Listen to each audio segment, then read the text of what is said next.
Terima kasih pemirsa, Anda masih bersama kami di seputar Bali dan minimnya kandidat kepala daerah yang menjadi peserta dalam pemilu Kada Buleleng tahun 2017 menunjukkan kegagalan partai politik dalam melaksanakan perannya.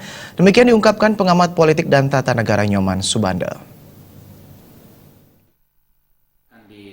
Nyoman Subanda mengatakan atmosfer politik di Kabupaten Buleleng dikenal sangat baik. Peran serta kepedulian masyarakat terhadap perpolitikan di kabupaten yang dikenal berhawa panas ini juga bagus.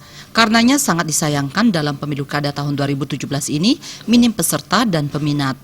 Menanggapi hal ini, Nyoman Subanda mengatakan peran partai politik dalam mengkaderisasi anggotanya bisa dianggap gagal sehingga tidak ada calon yang bisa diajukan sebagai pemimpin Buleleng 5 tahun ke depan.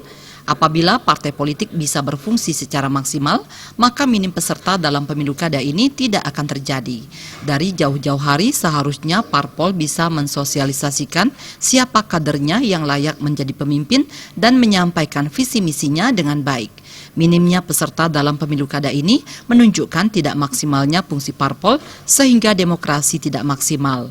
Saya melihatnya yang pertama, kalau kita boleh mengatakan kegagalan, sebetulnya partai politik saya anggap gagal untuk menjalankan fungsinya.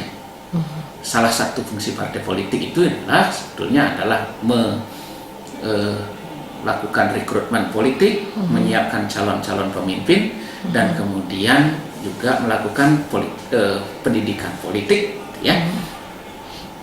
Kalau itu adanya, mestinya kan sudah dari dulu, bukan hanya untuk pilkada ini sudah menyiapkan calon-calonnya, melakukan kaderisasi, kemudian juga membina, melakukan pendidikan politik sehingga masyarakat bisa terlibat untuk mengusung calonnya.